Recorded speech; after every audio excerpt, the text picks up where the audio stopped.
Voilà à n'en pas douter le meilleur des 3 premiers épisodes de la série, et si je ne me trompe aussi celui qui s'éloigne le plus de la narration proposée dans le jeu vidéo. Je vous rappelle si besoin que ces vidéos sont emplies de spoilers et donc destinées à celles et ceux parmi vous qui ont déjà vu cet épisode 3.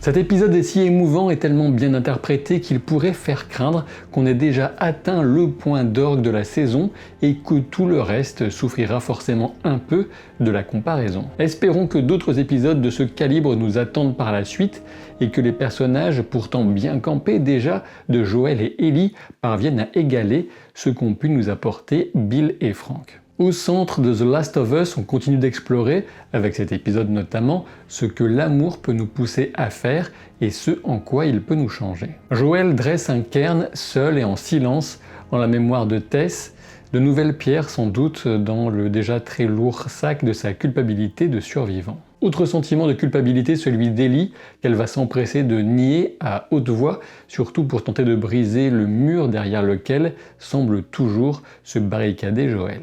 Quand Ellie estime qu'il devrait pouvoir s'acquitter des 5 heures de marche, information qu'elle a extirpée d'un Joel toujours aussi mutique, elle ne parle pas d'exercice physique bien sûr, mais de leur capacité à coexister et à se supporter pendant ces 5 heures. La fouille de la planque de fortune de Joel vient renforcer une impression qu'on pouvait déjà vaguement pressentir chez Ellie, à savoir son goût pour la violence, voire un penchant sadique. C'est ce qu'exprimait son regard en fin de premier épisode quand Joel tuait le militaire à coups de poing, et ici c'est un infecté coincé qui devient le sujet de son expérimentation. Si on y ajoute sa quasi-obsession sur le fait d'avoir sa propre arme à feu, on ne peut que craindre pour la suite. Alors certes, par ailleurs, Ellie reste une ado qui a besoin d'une présence protectrice et surtout aimante. On constate qu'elle est courageuse et débrouillarde, voire un poil inconsciente. Et en parlant d'inconscient, et pour revenir sur cette part sombre de sa psychologie, on remarque justement que son expérimentation sur cet homme transformé et prisonnier de l'éboulement se fait en passant par une trappe dans les profondeurs du bâtiment, une métaphore, je crois, des tréfonds inavouables de sa psyché. Voilà qui rend d'autant plus intéressant ce portrait qui continue de piocher par ailleurs dans une forme d'insouciance et surtout d'émerveillement, alors qu'Ellie imagine la sensation de voler en avion ou découvre une voiture comme l'intérieur d'un vaisseau spatial. On était à 2 doigts à ce que Joel ou Pedro Pascal lui répondent « This is the way ». Vert et jaune restent les grandes couleurs dominantes de cette série et la robe verte d'un charnier nous sert de point focal pour revenir 20 ans en arrière et nous suggérer les horreurs commises par les autorités durant l'effondrement de la civilisation. Cet épisode vient aussi se parer d'autres couleurs et les arcs-en-ciel sur le linge qui emmaillote le bébé parlent de bonheur et aussi des couleurs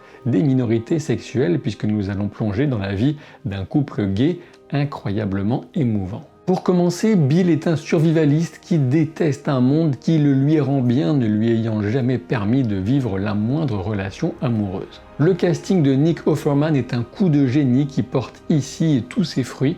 Comme le souligne Craig Mazin dans le podcast officiel de la série, on trouve souvent chez les acteurs de comédie le sens de l'absurdité du monde, ce qui vient enrichir leur incarnation dramatique, une approche que Vince Gilligan a appliquée avec brio, ne serait-ce que dans le casting de Bryan Cranston, dans Breaking Bad bien sûr. Bill a sa propre petite ville, rien qu'à lui et la capacité à être autosuffisant en se préparant de bons petits plats.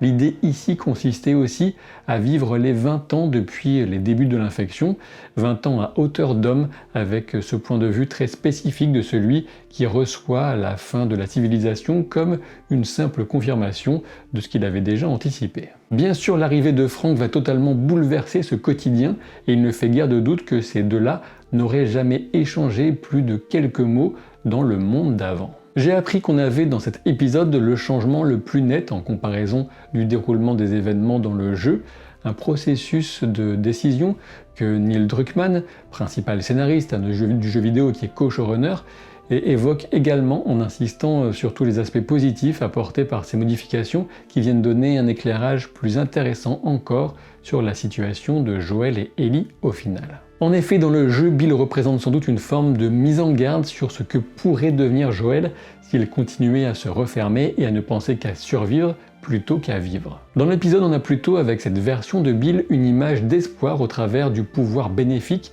que peut avoir l'amour pour faire évoluer les gens dans le bon sens. Je reviendrai plus tard sur la fameuse lettre laissée à l'attention de Joel. Je parlais du casting de Nick Offerman, ce qui nous amène nécessairement à celui de Murray Bartlett. Nick Offerman est un homme hétérosexuel et il était important pour les showrunners d'avoir un acteur gay d'âge moyen pour les aider à une mise en scène juste et pertinente de cette relation, sachant que le réalisateur de l'épisode, déjà Peter Hoare, est aussi un homme gay, marié et d'âge moyen. Le casting de Murray Bartlett est survenu avant la diffusion de la première saison de The White Lotus, qui démontrait déjà son grand talent. La bonne humeur des deux interprètes s'est admirablement transmise au tournage apparemment, et la parenthèse de l'histoire de Bill et Frank est un véritable petit bijou extrêmement émouvant. D'un côté, on a Bill qui veut se protéger de l'extérieur et de l'autre Frank qui veut embellir l'intérieur comme l'extérieur et créer des moments de bonheur. Je ne sais pas si le parallèle est volontaire, mais Bill va trouver dans un trou ce qui va le rendre plus humain,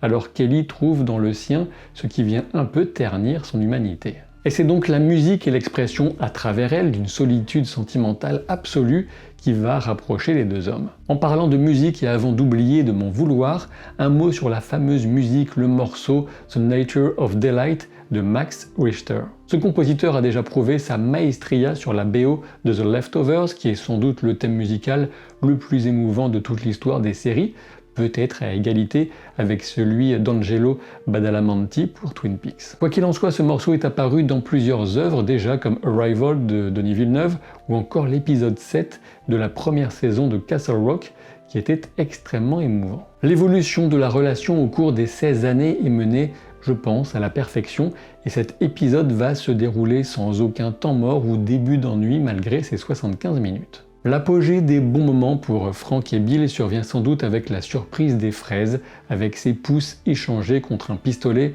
mais un tout petit pistolet, hein, Bill, rassure-toi. Puis vient malheureusement cette maladie dégénérative 10 ans plus tard. Je pense que Frank prend sa décision en regardant ce portrait de Bill qu'il est devenu incapable de terminer. Dans ce portrait, on peut deviner peut-être cette idée que prolonger une vie dans la souffrance et la dépendance ne ferait que gâcher tout le bon vécu auparavant, comme si on avait le bon dans la partie réussie du portrait et le mauvais avec cette réalité qui s'étiole à cause de la maladie. C'est un sujet très délicat bien sûr, mais extrêmement bien écrit et interprété ici avec cette fameuse dernière journée marquée par le mariage des deux hommes. Malgré tout le bien apporté par l'amour, on a aussi cette idée de la peur de la perte qui vient avec lui, cette peur d'échouer à protéger l'être aimé d'un monde hostile. Bill a tout fait pour protéger Frank et au final, c'est lui qui va lui demander la mort. Lors de leur dernier repas, non seulement Bill va servir la même chose que lors du premier, lors de leur rencontre, mais Frank aura le même petit mouvement pour replacer l'assiette selon sa préférence. L'intensité de la scène est sublimée par la pudeur bien vue de ne pas nous les montrer dans leur dernière étreinte, tandis que le plan de la fenêtre ouverte qui vient terminer l'épisode est un hommage à l'écran d'accueil du jeu vidéo. Parmi les autres références, on a le t-shirt rouge récupéré par Ellie et la voiture qu'elle et Joel prendront pour partir. Venons-en maintenant à la lettre et à ce que la relation de Bill et Frank peut dire de Joel et Ellie. Pour commencer, Bill reconnaît en Joel un type dans son genre, un survivant prêt à tout pour protéger ceux à qui il tient. La terrible ironie de la lettre, c'est bien sûr qu'elle enjoint Joel à protéger Tess alors qu'il vient tout juste d'échouer à le faire. En définissant le rôle de Joel comme celui d'un protecteur et en ajoutant que Dieu préserve ceux qui se mettront en travers de son chemin, c'est un peu comme si Bill donnait à Joel une carte blanche morale pour commettre tout et n'importe quoi. En y ajoutant l'injonction de Tess de protéger qui peut l'être, Joel passe outre sa crainte de connaître à nouveau la perte d'une adolescente après celle de sa fille Sarah, et il prend définitivement Ellie sous son aile.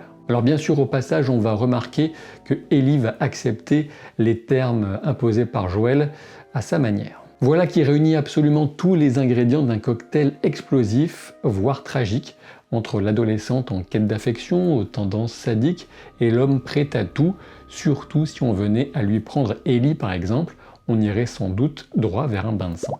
Pensez à vous abonner à la chaîne si mon travail vous plaît et sachez que le replay de la session 0 de la saison 2 de mon jeu de rôle Terre Profane est disponible sur ma chaîne YouTube secondaire Captain Jeu de Rôle avec le lien en description. Par ailleurs, au passage, j'ai tout juste commencé la série Extraordinary sur Disney+, et ça semble très marrant dans un genre bien trash, donc si ça vous tente, allez y jeter un œil.